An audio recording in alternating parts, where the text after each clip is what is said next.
when that happens. There it is right now for continued. And that there will be an evaluation as well as we do for all sessions, and also that the conversation will continue on Discord afterwards. So we look forward to seeing you on Discord afterwards. So it is my pleasure to introduce Philippe Lemonnier, who is our speaker this afternoon. Philippe was in the Pacific Islands Leadership Program in Generation 2, which was 5 years ago, and has been helping us out on the staff ever since, helping us to run the program in Honolulu and in Taiwan. And Philippe is from Tahiti. He lives in Tahiti, and he founded an organization called Pacific Venturi in 2015, which focuses on human development and helping people be at their very best through developing themselves, finding their inner purpose, and working on their personal and professional development. And allow me, if you will, a shameless plug for his weekly newsletter called The Global Tiller, which if you haven't signed up for, you really should, because it is packed full of interesting resources. It comes out once a week. It is brilliantly edited by Hira, who is on this call. And it is definitely worth your time signing up The Global Tiller.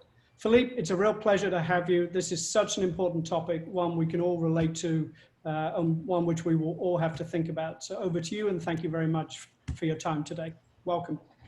Thank you, Nick. Thank you for this great introduction. Happy to be with everyone, some familiar faces and some new, so welcome all. Happy to see that the topic seems relevant, knowing the many people who signed up. So what I want today to be is really mostly about sharing your experiences. Also, I'm going to give you some tips. I'm going to give you some information and questions to reflect on the situation. But I strongly believe in collective intelligence. So the more you can share, and that's why I ask you to tell me what kind of organization you're working in order to see how things can fit from one experience to another. So we'll have a lot of times to share through the chat mostly. That's going to be more convenient, and Nick will help me monitor all that. And if we see like a comment that we can use to kind of like bounce and use everyone's experience, then we'll use it. And you'll have a quick breakout room in the middle of the session just to share with each other some comparisons between your different situations. So that's how it's gonna be. So feel free to comment anytime. There's a time for a lot of questions for you, but whenever you have someone to say, feel free to say it on the chat and we'll look it up. The point is for everyone to have a good time, obviously, but also to find interesting questions and resources. So let's go. Let me share my screen with you all. And that. All right. So how to reorganize in a post-pandemic world? If you look at the world today, I'm guessing that a lot of you are quite trying to make sense of it.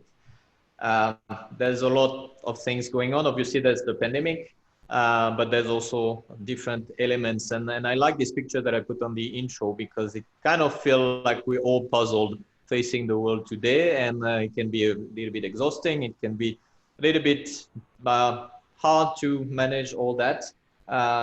So we're going to try to make sense of it and try to put all the pieces together to kind of like have a better picture of what's going on right now and make sure that we understand and we mostly know how to make sure that things are going the right way. So let me just open the chat so we'll see what's going on.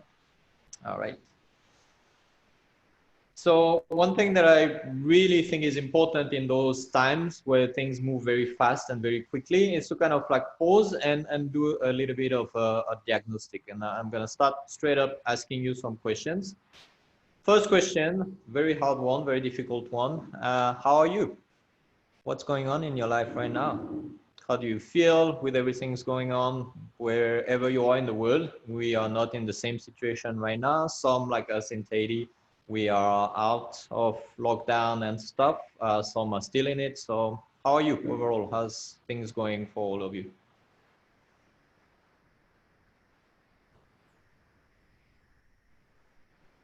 Philippe, would you like us to answer out loud or in chat? On the chat. that'll be fun. That'll be easier. So just jump in the chat, type your answer. Just gonna let some time for people to type in.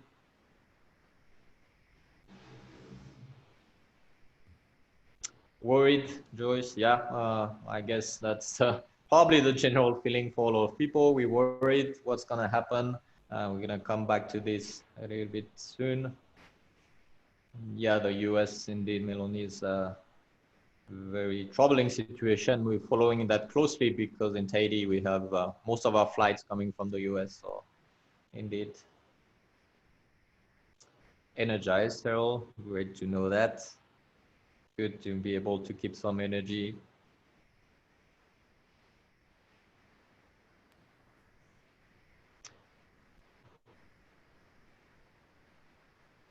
Second question, as we move on that, what has changed for you?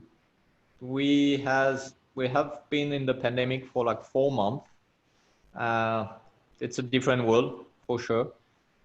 Anything that you spotted that is really different, that has changed in whether in your work life or in your personal life, something that really struck you, that made you realize like things are really different?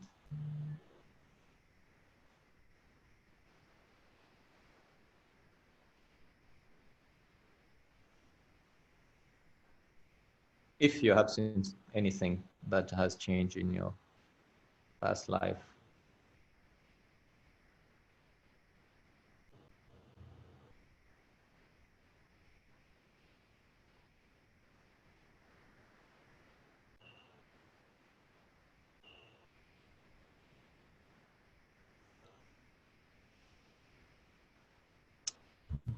Never had to queue up to enter grocery stores. Indeed, that was quite an experience even here when you have to go just on your own. So no family grocery shopping. That's quite a change. Sentiment towards Asian in the US. Yeah, relationships have changed for the best and for the worst. We've seen positive situations. We've seen bad ones. More connected. That's a good thing. Indeed, we're gonna come back on the concept of connection later on. Yeah, a lot of things are done from home, indeed, and again, that's gonna be the main example we're gonna work on today.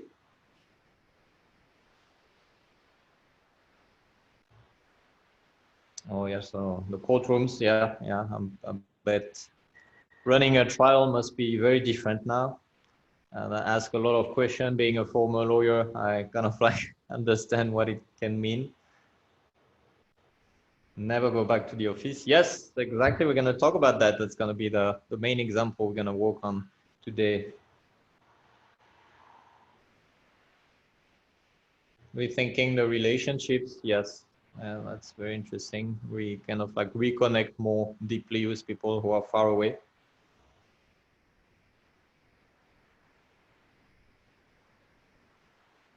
Yeah, teaching homeschooling is going to be a big challenge. Indeed, there's a lot to think about. I've seen recently that WeWork was planning to welcome school in their co-working space, so that's going to change a lot for schooling. Okay, great. So things have changed and it may not be easy for everyone. So currently, what's your biggest challenge? What is it that you kind of like still struggling with? I've seen like people are sharing anxiety and stuff, but is there something like specifically, especially maybe in your workplace, that is for now a big challenge for you? If you're a manager, if you're a leader, is there a challenge with managing your team? Is there relationship connection, how you organize your work? What is it that you are being challenged with at the moment?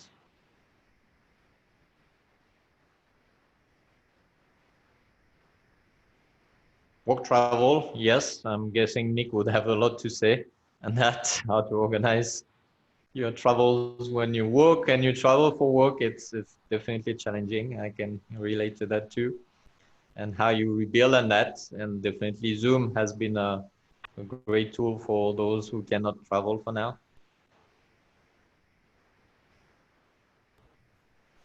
I don't know about you, Philippe. This is the longest I've ever been in one place. I was thinking Yeah. maybe back since I was a teenager, I think. I was having this conversation recently, and it has been at least 10 years that I will have to spend almost the whole year at home as well. So it's quite a change.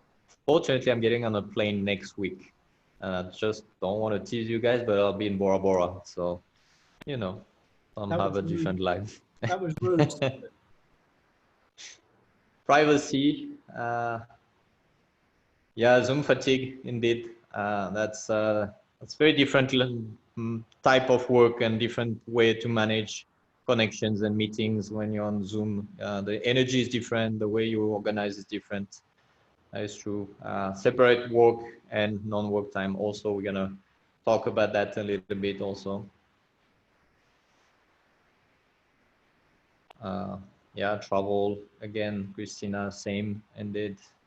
I'm guessing in the East West Center community, that's a major problem because I guess most of us are traveling a lot, planning also.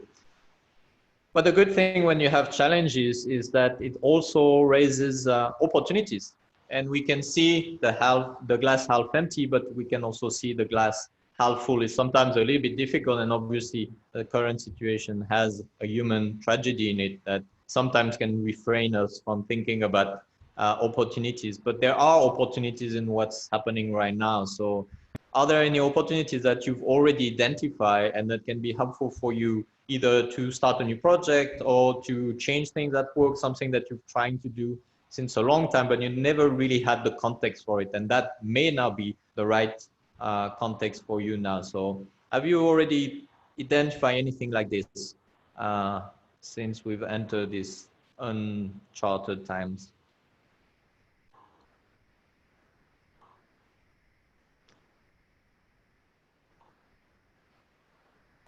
Yes, Sangwon, very good indeed. Rediscovering your local places. That's indeed a good opportunity. You stop going outside, so you have to relearn, rediscover. Maybe you walk more in the city because you cannot take the public transportation, so you rediscover the space, making deeper connections, indeed.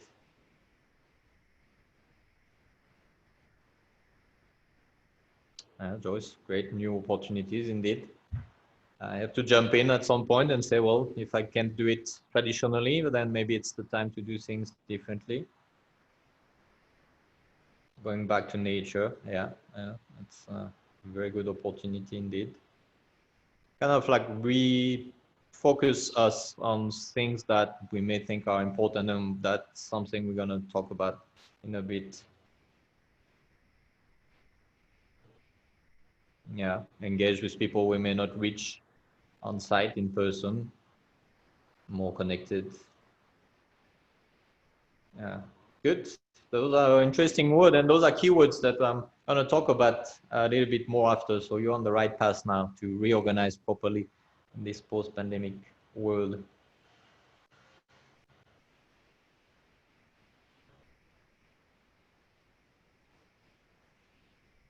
CK, very good one. Yeah, how do we want to rethink our role in our families as parents, but also as kids, siblings? This is all indeed good reflections, and we have the time to think about that. Indeed, my parents also in their 70s, and that's different thinking. You may approaching their health more deeply than you used to. Indeed, more focus on your health. Indeed, that's important, Sumita, because eventually we kind of realizing that our health is actually important, and we may have just like put that on the side, taking it for granted, and there's a lot of things that we took for granted when things go well, and eventually when then now we can think, oh, hold on, maybe those things are important indeed. We don't have any excuse. Yeah, I mean, we can still find excuse, but that becomes less and less legitimate to have those excuses now. Okay, great. Thanks all for your sharing. Feel free to continue to add some comments, but I'm gonna move on to that and kind of like take a balcony view. And for all of those who have been in those leadership programs, I'm just gonna remind you some key elements that you probably talked about with Nick in the adaptive leadership program, but it's kind of important to kind of refocus on those key elements. We are in an even more changing world. We used to talk about a changing world, and you probably attended those sessions with Nick on how to lead in a changing world. But we're in it now, so it's no longer theoretical. It's no longer about one specific change. Everything is changing, and everything is changing with uncertainty. And you probably remember the VUCA framework that you learned with Nick in your leadership program. But uncertainty is right here, right now with us. We don't know how things are evolving. It's on a daily basis, if not on a hourly basis in some places, in some situations. The example of wearing masks is a clear example of this uncertainty. At first, we were like, okay, masks are not necessary, but then we're like, oh, maybe there are. And this confusion, this uncertainty, even from the experts, kind of like create the anxiety and the worries that we have. We don't even know if we can believe those who are supposed to know anymore, because they're also in a situation that they don't know. And so this uncertainty is really present and in the daily life. When we go to work, we have the uncertainty of what's going to happen. Are we going to be contaminated? Are we going to be able to do our work? What's the future of our organization? Uncertainty is really now something that we can feel clearly. The other one is obviously the volatility of the situation. Some countries, like New Zealand, for example, 24 days without any new case, and boom, suddenly 2 new cases. And then the question comes, is like, are we going back? Are we continuing? What's the point? Are we moving forward? Tahiti, same, we had 2 new cases recently that have been identified. We thought we were out. And so things are evolving. A lot of countries are going back. We're talking about second waves, and things are changing very fast. From one day to the other, you're suddenly becoming back to the beginning and thinking again on what's happening. But those 2 elements, uncertainty and volatility, there's not much we can do about it, right? We can state the fact that it's uncertain and volatile, but we don't control the epidemic. We don't control the economic element of it. There's a lot of elements that we don't have any control about it. So if we focus on that, it's going to be quite difficult, and it's going to be quite anxious for us to think about that. But the third element is the one that I think we can have a control over it. It's complexity. The situation is complex. We have to think about health, about economy, about all those elements. There's a little bit of politics coming into play. And all that is not just like a big picture kind of thing. It's like on a daily basis, every organization, we need to be in contact with our governments to see what's going on, what kind of plans they have to help the organization. We have to be in contact with the health administration to see how we reorganize work. We have to be in contact with our community to see what's going on. Sorry, we have to be taking into consideration so many elements but this one, we can actually plan for it. We can organize accordingly and take into consideration the fact that the situation is complex. So we will have an answer to that. And the answer to that will be flexibility. Because if we try to control the complexity when things are changing so fast, that's when things will become to break. And that's going to be dangerous for our organization. Whereas if we see that as an opportunity to be flexible, to experiment, to try new things, then that's when we're going to be able to really envision a new way to organize ourselves. But before moving forward, one thing that is very important is to really acknowledge and accept the fact that this is not an error. We are not living time in parentheses. This is the new normal.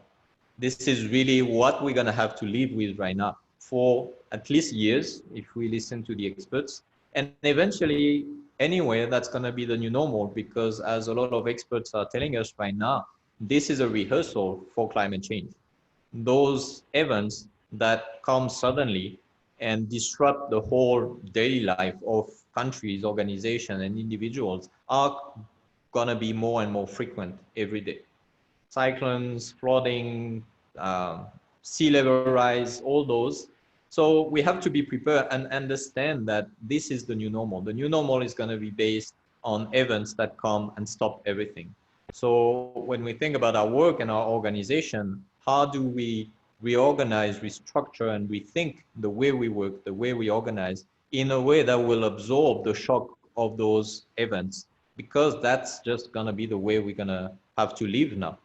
It can be stressing, it can be prone to anxiety, it can raise a lot of emotion, and those are normals. But we just have to say that's how it is.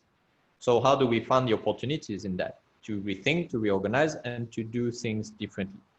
And this is really what we need to focus on. And when we're going to talk about reorganizing in a bit, we're going to think about what do we change while keeping the fundamental. And I've seen this picture recently that was saying flexible on the implementation, but stubborn on the vision. And that's kind of like the way we need to think about those times right now. If we focus on the vision, then we have more clarity in this complex time. But if we are flexible on the organization, then we gain the easiness and the comfort that will help us to move forward in those changing times. So one thing, if you're a manager or a leader in your organization, one thing to do first is how do you get your people understand that this is a new normal and this is just how it's going to be. And when you look at the news, it doesn't seem that easy, right? Because you see people refusing masks, you hear about the scientists and all that, because there's resistance to change here. And that's normal, that's human. But your role as managers and leaders would be to say, how can we move forward and accept that change?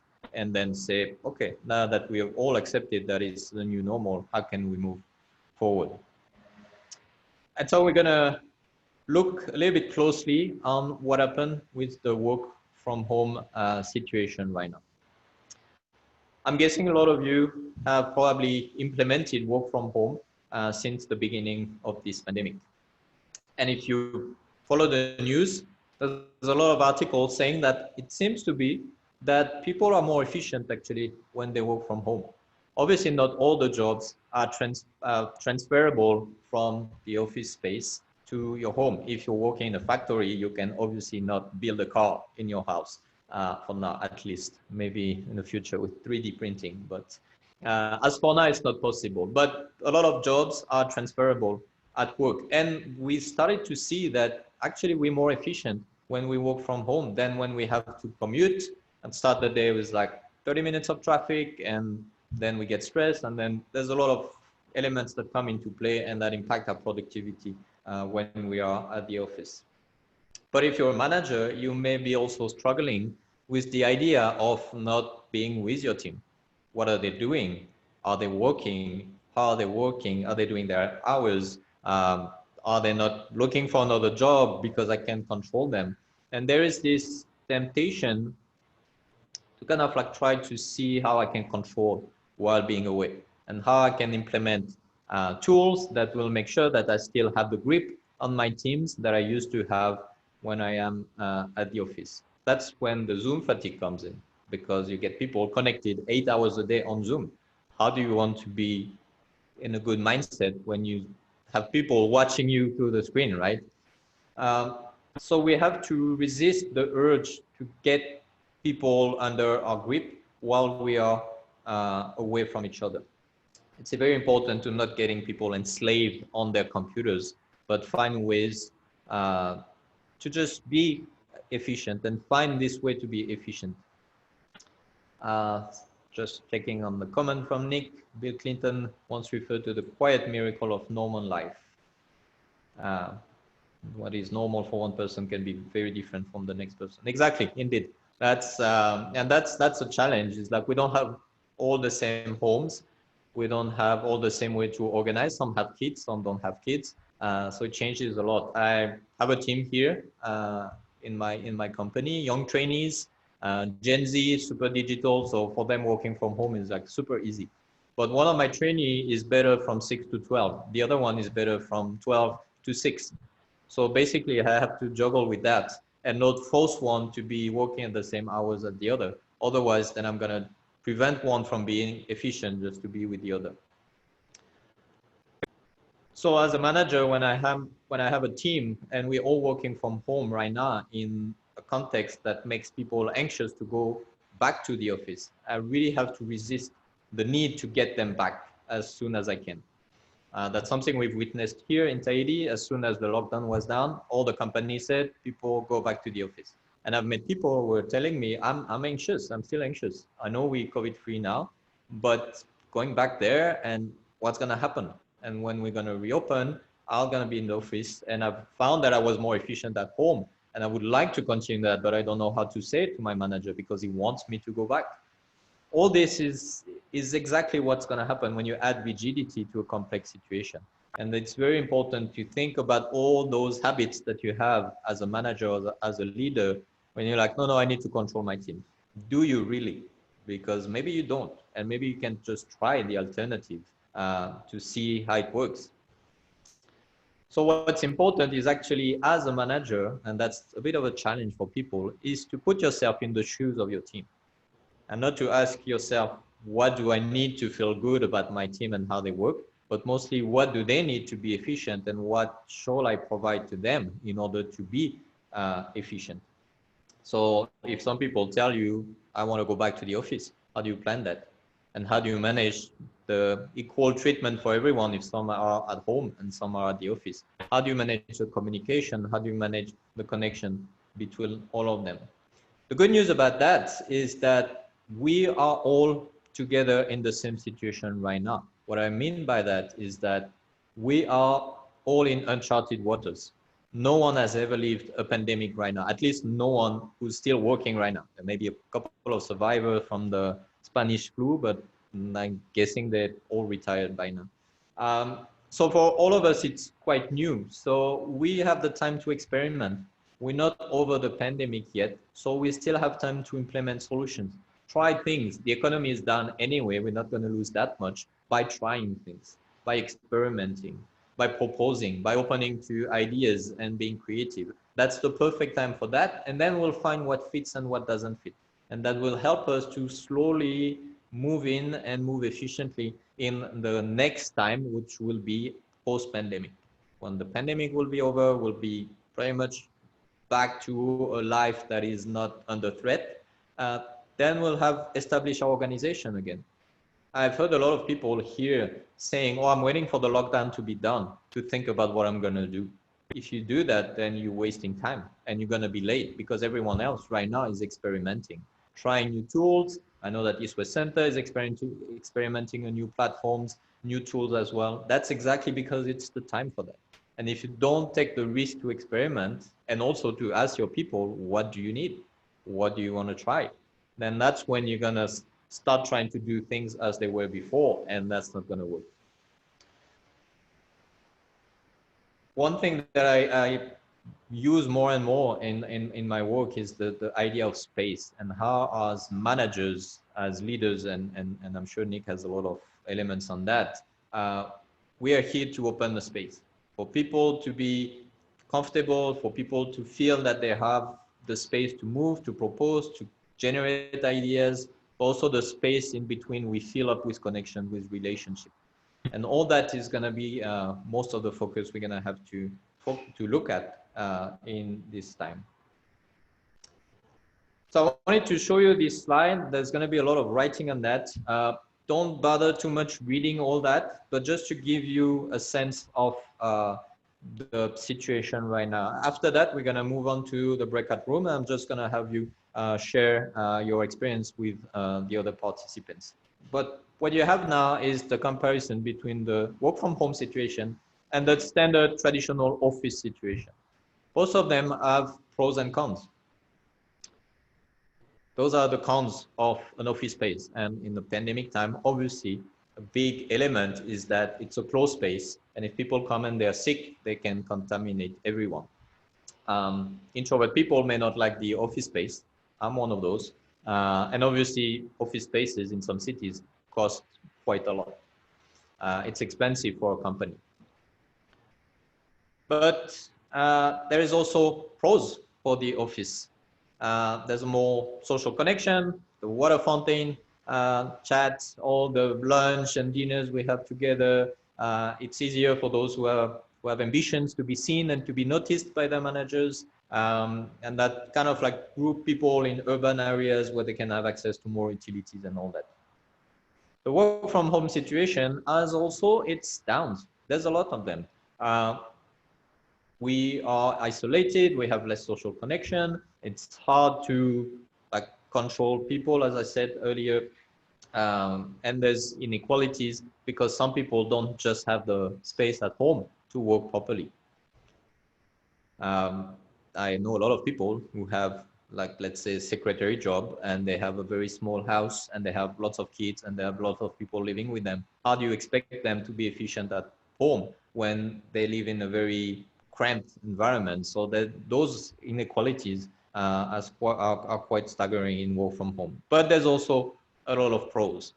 So I'm showing you these slides mostly to tell you that there's no easy answer to the current situation. And it's not about saying, oh, we're going to go 100% work from home, or we're going to go back 100% to the office. This is not how we have to think anymore. The binary 0-1 is no longer valid for the time we live in. And I use a lot this metaphor of the quantum computer, where it's all about the spectrum of options. So I'm going to send you now to the breakout rooms, and I'm going to ask Cheryl in 30 seconds to do it. But just to ask you, share with your participants in the breakout room, what has been your experience for you? Have you worked from home? How is it? What are the challenges that you've encountered? How did it work? And what's your plan for the future right now in terms of, are you planning to stay working from home, or are you planning to go back to the office? And how are you thinking of managing that? So just enjoy the conversation, no strict questions, just share with each other, and I'll see you in a couple of minutes. So Cheryl, if you can, Pikachu to everyone. You have about 7 minutes. 7 minutes. And everyone's back. Okay, thanks, Cheryl. All right, so if anyone wants to share a little bit of what you guys talked about in your breakout rooms, anything that stood out, anything that surprised you, anything that you thought would be interesting for everyone to know, just feel free to either put it on the chat, or if you want to open your mic and share it like that, that's good also. Just go for it. No need to report properly, but just like any idea that you found interesting or surprising, or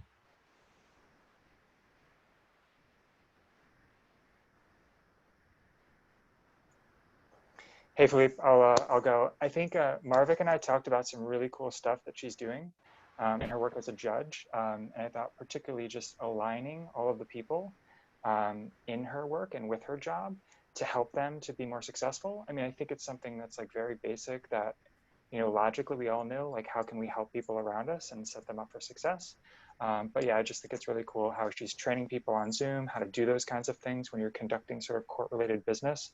On Microsoft Teams, and like doing stuff around that. Yeah, I was just really inspired by that, and I thought that was really, really cool. Nice, thanks, MCK. Indeed, like for I would say like standard corporate job, thinking about Zoom is a challenge. But you're like, okay, we define the rules, right? But when you have to think in a court of law where you such a strict framework and requirements that allows you to deliver like a proper justice, then it's a whole new challenge. But it can help to kind of like find innovative solutions. I'm thinking in the context of islands like us in the Pacific, where we have people living in small islands that are spread on a surface as big as Europe. Like all the experience that is being built right now on like all those experiments run everywhere in the world can be useful to really then improve the delivery of justice at the end, or other jobs, right? We talk a lot about telehealth and all those services that have been in the discussion for like decades, but never had the chance to develop. That's the right chance right now. So yeah, that's great. Thanks, MCK. Anyone else? If you just, you can put it in the chat or just open your mic and tell us what you guys talked about. If you have any other cool information like that to share.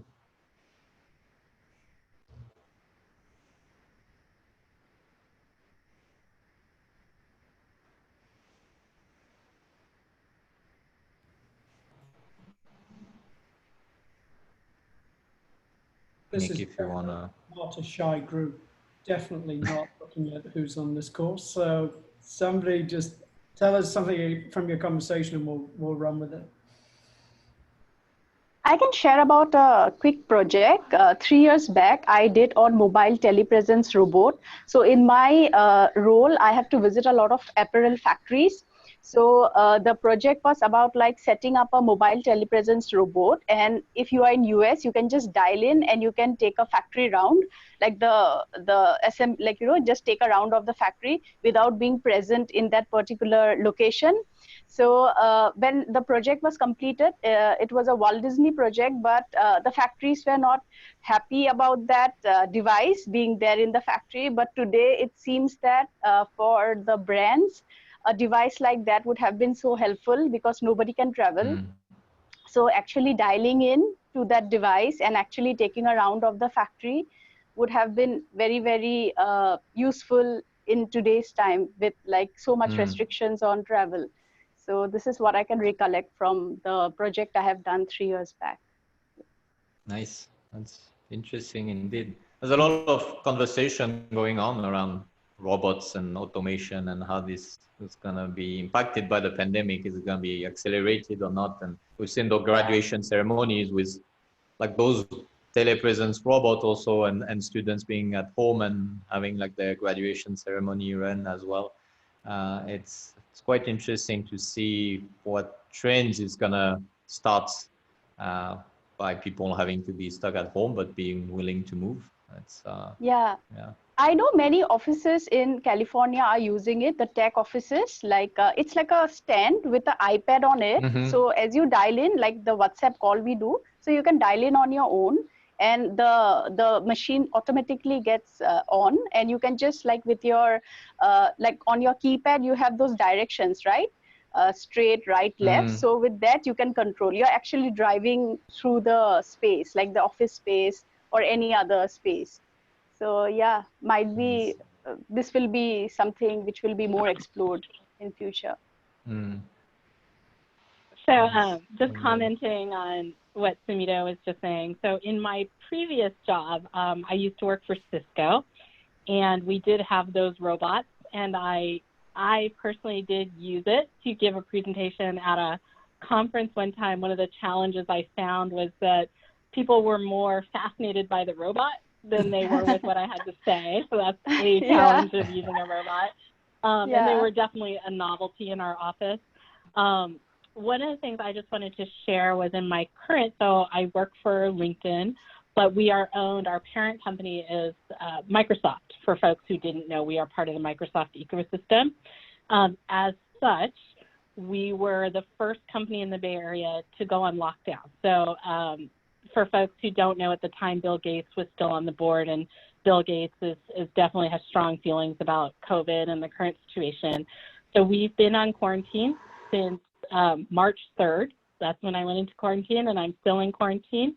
My company recently announced that we will be working from home through 2021.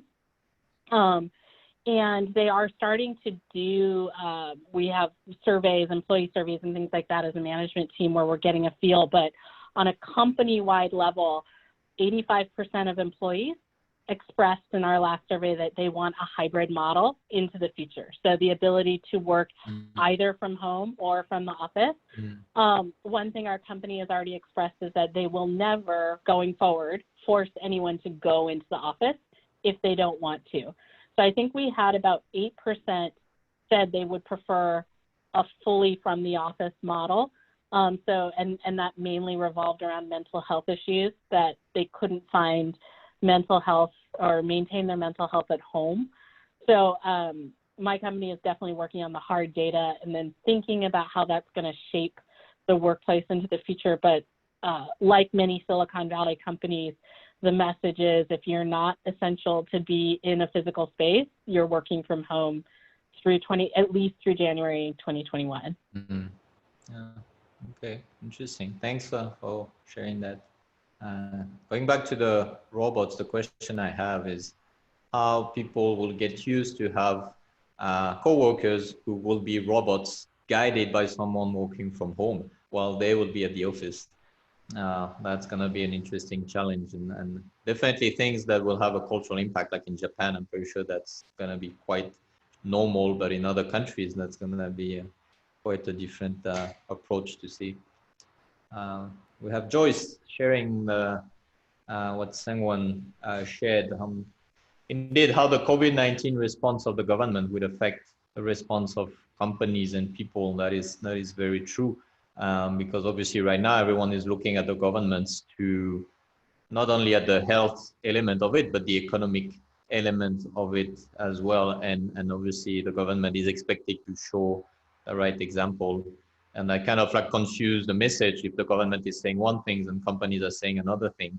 Then obviously the employees are in between and using that as a way to maybe negotiate or like find ways to kind of like struggle and get things throughout. So there's a definite need of cooperation between all the actors of the society, the public sector, the private sector, even the NGOs, and how those NGOs can be involved when they work in like disadvantaged environments, and how can they contribute to create work from home spaces or collective spaces where people can go continue to work safely if they cannot do that at home, and reduce the inequalities of that. So all those elements are indeed important, and thanks for sharing all that. So we had like the first, yep, sorry, Nick, go for it. I just was wondering if the pandemic had struck, let's say 15 or 20 years ago, how would it have changed our experience of working from home? That's indeed a good question. Anybody, not just Philippe. I was just trying to imagine when you were speaking at that moment. I mean, what social media did we have? How would we have communicated? How would we have stayed connected? How could we have done our work? Well, somehow read a very interesting article recently. We did one of the issue of the newsletter on work and how COVID will impact work, and we find this very interesting article from, I think, The Economist on the history of the office space, which is actually not that, I mean, it's old, but not that old. It's basically came with the Industrial Revolution, when we had those factories that needed to have people on the chain of production, and then you need to have people overseeing all those people to control and all that, and like the very traditional management style. But thinking of your question, Nick, I remember that there was a time, like, for example, ambassadors were sent on the other side of the world, and they had no internet, they had no connections. They had a letter of like all the powers and the representation that they were allowed to do. And then they were off to go and deal by themselves. And I'm thinking if somehow we can do it with or without internet, it really depends on how we think control over people. And if we have trust, then we can work from a distance without any connection, as long as we build this trust and this mental connection on the fact that I give you a mission, I know it's going to be done. Just go and come back. And so internet definitely helped, but I'm not sure that will be the only requirements to have work from home. But if anyone has another approach to that. Melanie is saying the long dial-up connection. Yeah, well, fortunately we got rid of that. That's a good one. I would like to share a little bit about SARS in Hong Kong, like in 2003. So it was 17 years ago, and I was in high school. And I think our school was shut down for like 2 months, but online classes were not a thing. So there were no way we could learn basically during that time, as long as I remember. So I think it's very different. I think it would also be similar to the workplace setting. If they were shut down, they probably would have to call for communication, and instead of online meetings like now. So yeah, thanks for sharing that. Nick, what's your take on that question? I was just enjoying MCK's question about how anxiety spreads so quickly now, because we have immediate access to social media and ways to connect, and whether our experience of the pandemic would be fundamentally different without that. We would still be informed, but would we be more anxious or less anxious? That's an interesting question. It's going to be a little bit outside the topic, but just to share this experience, my father used to be in the French Navy, and now my two brothers-in-law are also in the French Navy, and we compared those two experiences. There was a time there was no internet, and basically the sailor was going at sea and had 1 letter every 3 weeks. So whenever he had news from home about a sick kid or an issue with the house, it was already history somehow because the letter had time to reach him. Whereas now the sailors have internet connection, so they know exactly what's happening at home at the moment. And then eventually they know that the kid is sick right now, not 3 weeks ago. So they think about it when they do their job. And eventually the Navy had to review this duration of their trips and missions to kind of take into consideration the fact that because of the connection, people are more anxious about what's happening at home and wants to go back more quickly. So eventually that's also indeed the downside in terms of being always connected somehow. Yeah. Philippe, there's dialogue on chat about feeling pressure to go back to work, which is something we've been discussing at the East West Center as well, and the mental health implications of that. In our experience at the East West Center, there's an enormous variety of opinions on. Some people are anxious to go back, some people are anxious not to go back, and there's a continuum of responses. And we're trying to navigate through this by creating a safe environment, asking who needs to go back, but then giving people a choice whether they want to go back or not. And this is a really, it's a minefield at the moment in trying to make everybody feel comfortable with their choices, trying to keep the organization running, recognizing who needs to be on site, who's an essential worker and who's not. I just opened that up to conversation because it's such a timely issue for many organizations. I think that's what I was saying earlier. It's all about the managers willing to take the load of adapting to this different situation instead of having everyone adapt to their own decisions and management style. So it's obviously a lot for the manager to handle, but that's why also management is a skill on its own, and it's not about just a reward position. It's all about having the human knowledge and wisdom to adapt and be able to find the right balance for everyone to be at their best, right?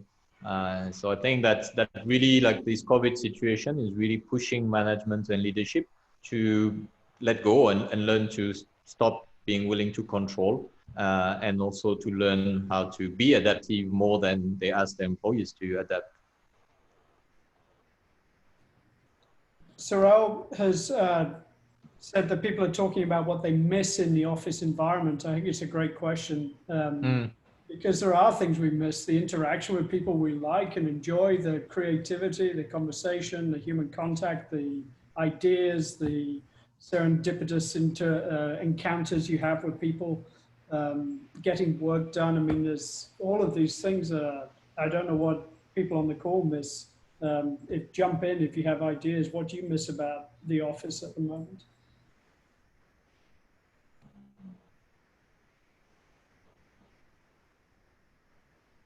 So for me personally, first and foremost, it's the team.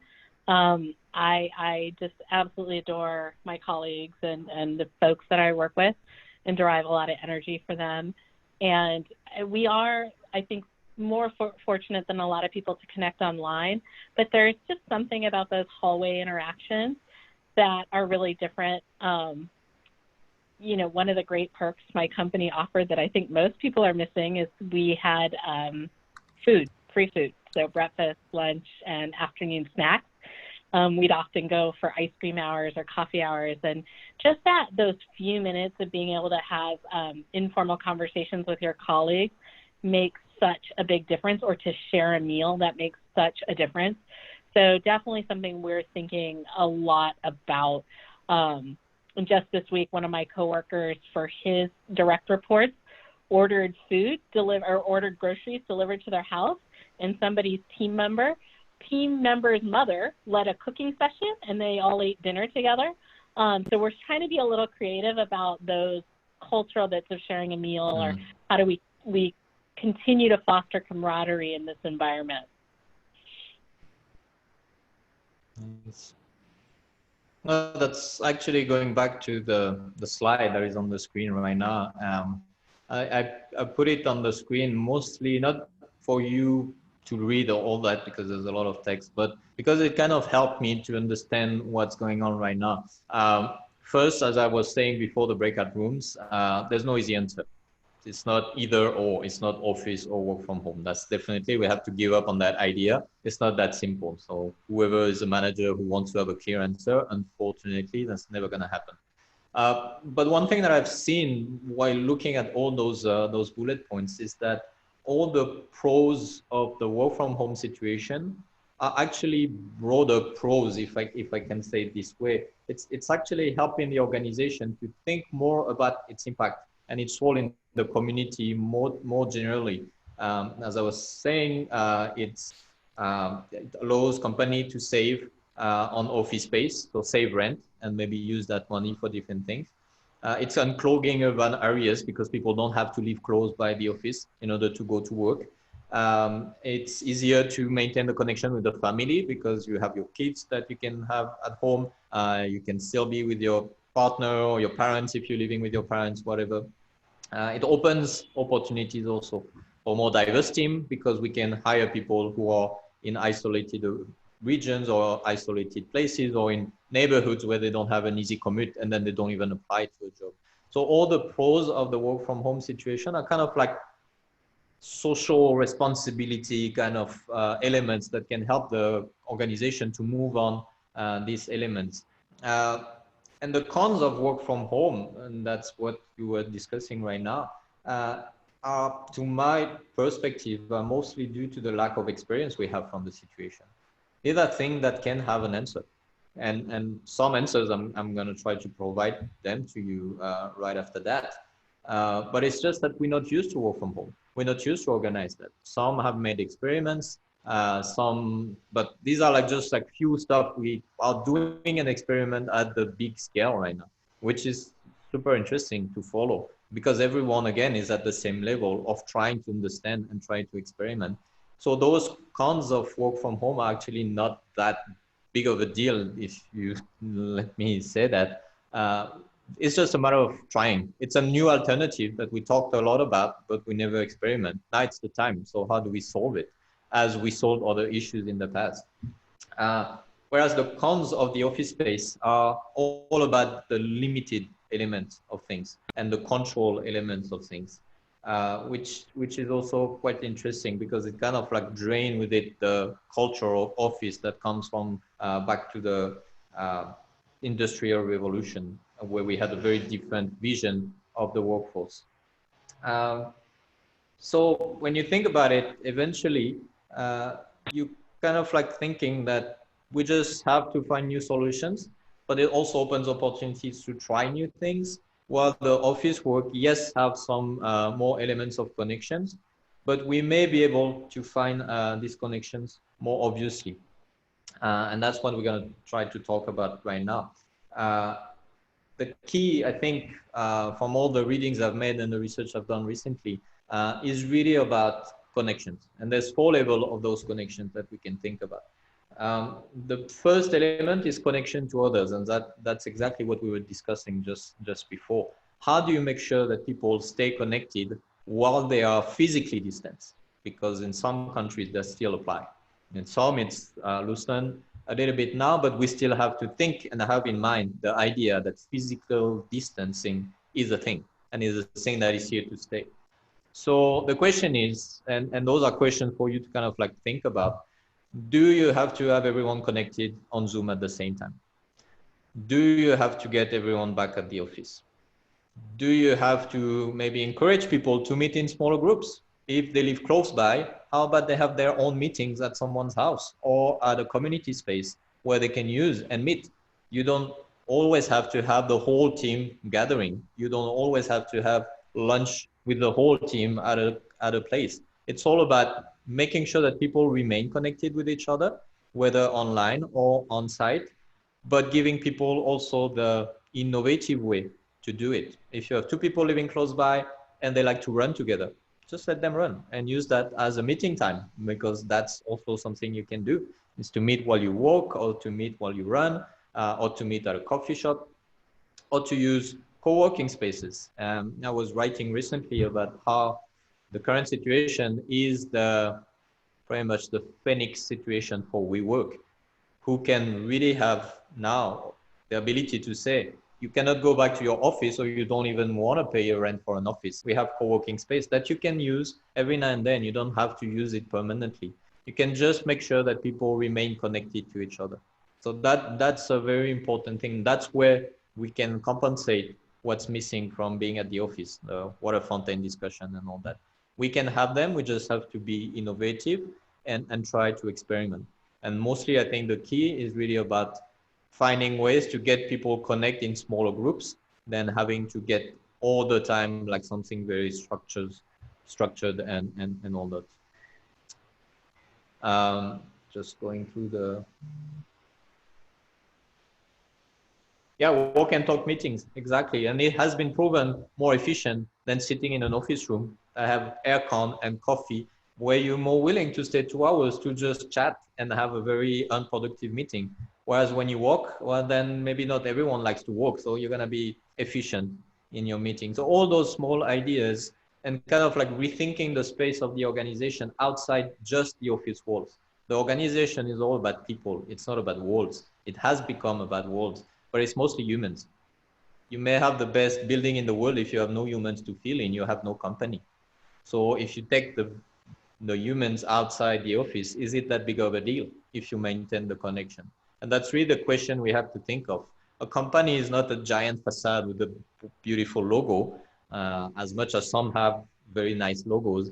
It's all about the people who make the company running. So if you help them maintain this connection, that's how your company is going to still exist, whatever the space they use in order to do that. It can be sharing houses, it can be sharing co-working spaces, it can be all that. So having the priority of maintaining the connection between people is very important.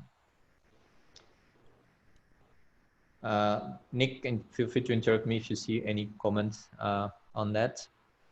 The second one, and that may surprise you according to what I just said before, is maintaining the connection to the space. What do I mean by that? Is the most obvious one is that if people work from home, make sure that they have the space for that. Make sure that they have the conditions to work properly and avoid that fatigue, avoid that stress of like, what I'm gonna do, do I have to put the camera on or whatever. The thing is, if you stop having offices, or if you reduce the amount of people you have in offices, you can have smaller offices. Then you can have to pay less rent. And if you pay less rent, that's the money you can invest and give to people to organize their office space at home. That's also an option. And you can say, like I've seen a lot of articles recently of the big tech company, and Cyril, correct me if I'm wrong, because I'm speaking under your control right now, but of saying, well, we pay people more when they live in San Francisco because the rents are so high that we have to pay them more. So now that they're going to live outside the urban areas, then we can reduce the salary. How about keeping it, but making sure that they use this money to organize their space, to make sure that they have a nice place to go, or that they have money to rent a co-working space where they can go working, which may be safer than going in a crowded building where they're going to meet everyone. So that's what I mean by connecting with the space, is making sure that wherever they are, people are in a safe space, a space that they own, a space that they feel comfortable with, a feel that they feel safe, and that's important. We are in an era where safety and security is really an important element. So if I'm in a space that I feel connected with because I organized it, that is mine, I'm comfortable, then I'm going to be able to work more efficiently. And that's probably why we see so many people working from home being efficient. It's probably those who have managed to organize this space and to connect with the space quite properly.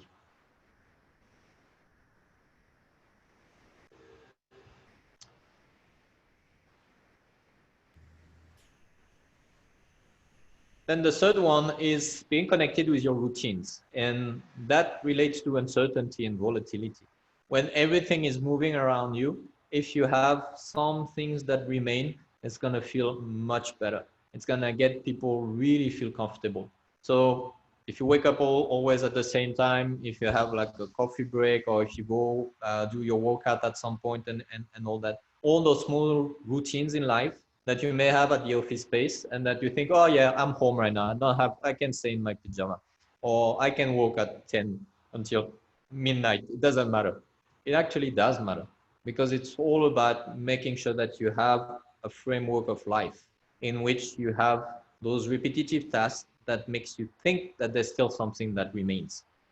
And when everything is falling apart, having just those small habits, those small routines, that's going to make people feeling much better. And that's going to be the role of the manager here, to refocus on that and to ask their teams, do you guys have work on your routines? Do you need help on building new habits once you're at home? Do you manage your time? How do you manage your time? How did you find all that? And check in on them, not maybe on the project they're working on, but first on their well-being. And the well-being comes a lot with discipline and routines. It may sound a bit boring when I talk about discipline and routine, but it really helps the individual to feel better when facing uncertainty and volatility. So making sure that all the teams have like their routines, their habits, and then making sure that all of those connect with each other. And that's going to help people to feel comfortable, and then being able to develop a new habits of work, whatever the place that they are working in. And finally, that's probably my favorite one, is the purpose. Why are you working? Why are you risking to go to an office? Or why are you making so many efforts to organize a space in your house? Like, why? What's the point of all this, right? And I keep thinking of this book from Barry Schwartz called Why We Work. And right now I'm working with a chain of supermarket back home. And they've remained open the whole time during the lockdown. There were those essential workers that we talked a lot about. And I was talking to them this morning about their purpose. I said, what is it that you do? Why are you doing it? They say, well, we're providing a service. We're making sure the client is happy and stuff. And no, that's not your purpose. That's what you do.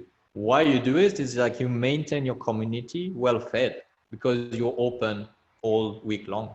And that gives people a sense of normalcy that is so important in those times. They can still go to the supermarket and buy their bar of chocolate. It doesn't mean a lot, but it means something for those people. And if they are still able to do that, and those people suddenly look at me and say, oh yeah, that's true. We actually have a very strong purpose. And that's why we woke up every morning, wearing masks, risking to be contaminated, because we have a purpose. And if you connect the people to their purpose, that's how you maintain the connection, even from far away. And that's very important. So redefining the purpose of your company, some have it, some have worked on it already. There are lots of researches that have been conducted since some time on that. So a lot of organizations have already done this job, but it may be the time to remind people about the purpose of their job and the purpose of the organization they work for, and just the purpose of their commitment, their engagement. I still have in mind this Gallup study from 2013 saying 80% of employees are disengaged at work. If you're disengaged, how are you going to work when you have so many hurdles to go through? You risk for your life, you think about your family. What does it even mean to work in those days? You're not sure you're going to have your salary, you're not sure if the company is going to continue to, like, there's too many questions. If you don't know why you're doing it, then you're just going to give up. And that's when it becomes dangerous for the individuals, but also for the organization. So all those 4 elements are very important and can, I think, prevent the organization from hitting the walls of these work from home cons that we saw on the previous slide. Just checking on MCK's comment. Yes, the conversation shifted. And when do we feel connected? Yeah. Yeah, that's important. So whether we think of yeah. Well, that's what I think. There's an opportunity from this situation. Again, we all living that together without any prior experience of this. So from the top CEO to the janitor, we all at the same level on this experience. Unfortunately, not on the way we live it, and there's still a lot of inequalities on that. But on the way we live the experience, then we all equals on that. So I think that's a new sense of connection. And this meaning of essential workers, I think, brought some connections back as well. And we started to see people that we stopped seeing at some point in our life. And I think that's important. And again, as I was saying, there used to be a time where even miles away from each other, with that internet connection, we used to trust each other. We used to have that connection, and letting people work for us on a different continent, even if we knew we didn't have news from them during the next 6 months. So I think it's just, if we manage to refocus on those 4 elements, like making sure we connected with each other, making sure we connected with a purpose, then that's how we're gonna maintain the connection wherever we go. I'm just gonna move because trying to be mindful of the time. And Yeah. that, I think, It's 6:05. We have, we'll close for sure by 6:15. So we just have a few minutes left.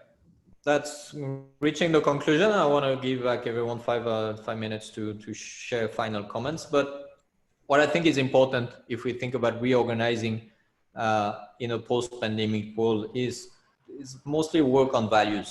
And we live in a world where the I is very important. Maybe we now have to think of a world where we is very important. We are physically distanced, but we are connected by the experience. As I was saying, we are connected by the fear, by the anxiety, and by the hopes also. And I was listening to this conversation yesterday with Steven Pinker, that you may have heard about, who was saying, we talk a lot about existential threats, and that's true. Climate change, now pandemics, nuclear, robots, AI, whatever. You can name a whole list of existential threats for human people. But he was saying we also have existential hopes, things that are deeply and rooted in our human natures, and that really help us to face the challenges that are to come. When I face a challenge like a pandemic, from my individual perspective, I'm anxious, definitely, because I alone cannot fight a pandemic. But if I think about the pandemic as a species, as a community of human people working together and collaborating to face this threat, then the balance of risk and the balance of opportunities is really different. So if I include myself in a bigger whole of a group and a community, and if I reach what I call social excellence, that's when I'm gonna start working on the connection, releasing the fear and the anxiety. And these are things that you can see more and more in many organizations, even in big corporate, some would say capitalist or whatever, financial organization. And I put the quote from Jamie Dimon, the CEO of Goldman Sachs, JP Morgan Chase, who's also saying we need to focus on the we more than focus on the I. So, and you probably followed the Business Roundtable saying it's more now about the stakeholders and not the shareholders. So all those elements, eventually, it's all about getting more simple in the way we envision things. It's not about the process. It's not about the walls. It's not about the artificial elements. It's really about the connections and the we. So yeah, that's pretty much what I wanted to tell you today. I'm just gonna stop there and open for any comments on the chat, or if you wanna open your mic, it's all up to you right now. Feel free. Philippe, well, firstly, thank you very much for your stimulating all sorts of interesting comments on chat at the moment. And it's great to see, but we have just a couple of minutes left. Would anyone like to jump in with any comments verbally to the group before we close the session, or keep it going on chat as well? But if you have anything to say, please jump in now. The sun is just starting to go down in Hawaii. I was looking at the sunlight coming in.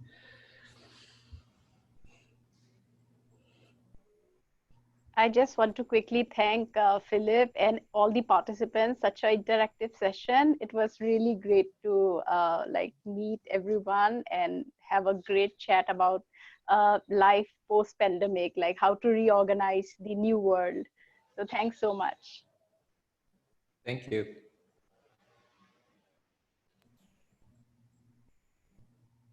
Hi, I would just like to say that I feel a lot of admiration, or I don't know what to say, for those of my friends and colleagues here who live in countries that are taking more proactive steps to help businesses and organizations function in this new world. And it's something that I hope the United States will do. In the meantime, I'm counting on our regional leaders here in New York to at least make that possible here. Thank you. Indeed, again, it's very important to share experiences and see that we're not alone in that. I think that's just probably the key message on this.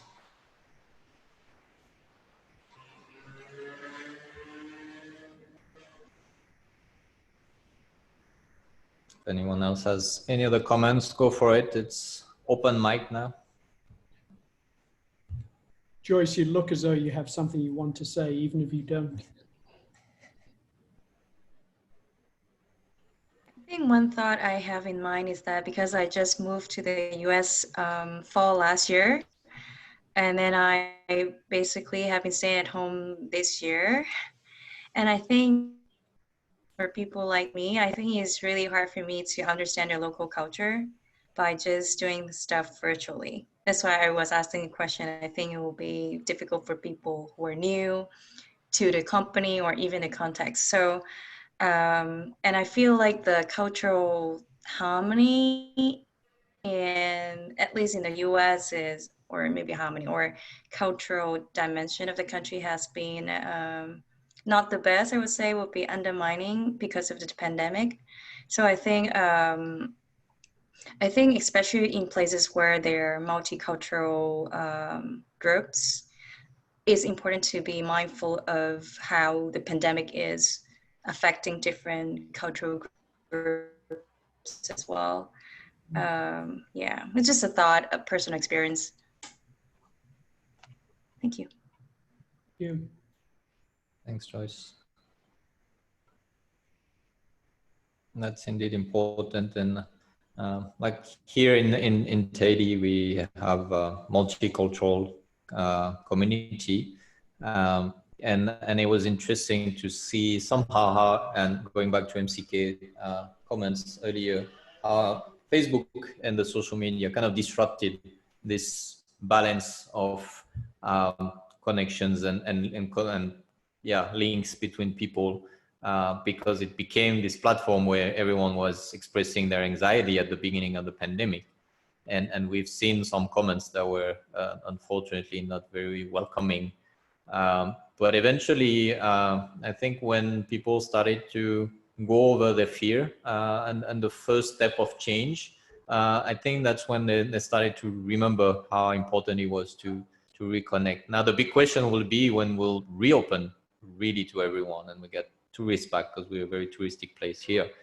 How is going to be when we'll have maybe new cases and stuff, and how are we going to be able to disconnect the disease from the people and not thinking like people coming from outside are a threat for us. They're not. It's just, it can happen everywhere to everyone, and it is just the way it is. We are also, but I think it comes down to being able to live with risk, something we kind of like forgotten in the last decades, and understanding that we're all at risk wherever we are, and no one is more bringer of risks than anyone else. But again, that goes back to social excellence and what are the values that we uphold as a community, and how we live by them on a daily basis.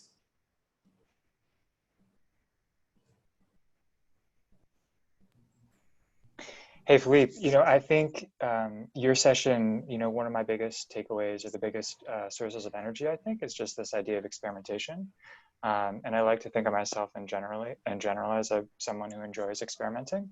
But even like chat is like not my usual thing in a session, but I was just like, oh, like maybe we just go for it and kind of see what that's like.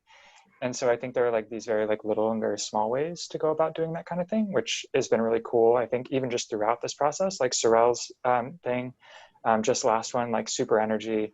I think Joyce's thing yesterday, Scott's thing yesterday, like it just like feels like this energy really building, and the energy plus the experimentation, I think, is really just I think reminds me of what like leadership program land is like, or like APLB land, and that just bringing that energy back in and seeing, you know, good way forwards from that. So yeah, I just really appreciate your session and you highlighting some of those thoughts and encouraging us to think, answer some questions for ourselves and to experiment. Thanks, Enrique.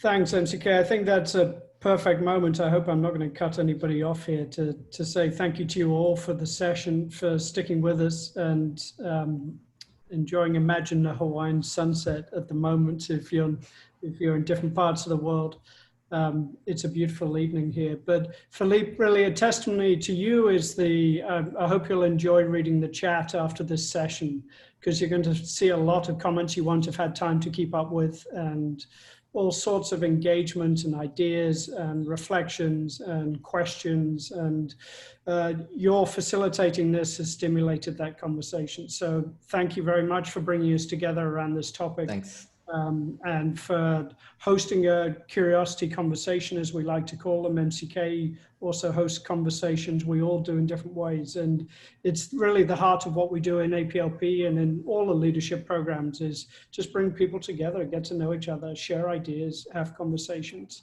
and think about how we can just make a small improvement to the world somehow in our own lives and with others. So a big, big thank you to you, Philippe, and wishing everybody a great day or a great evening wherever you are in the world. Thanks for joining us.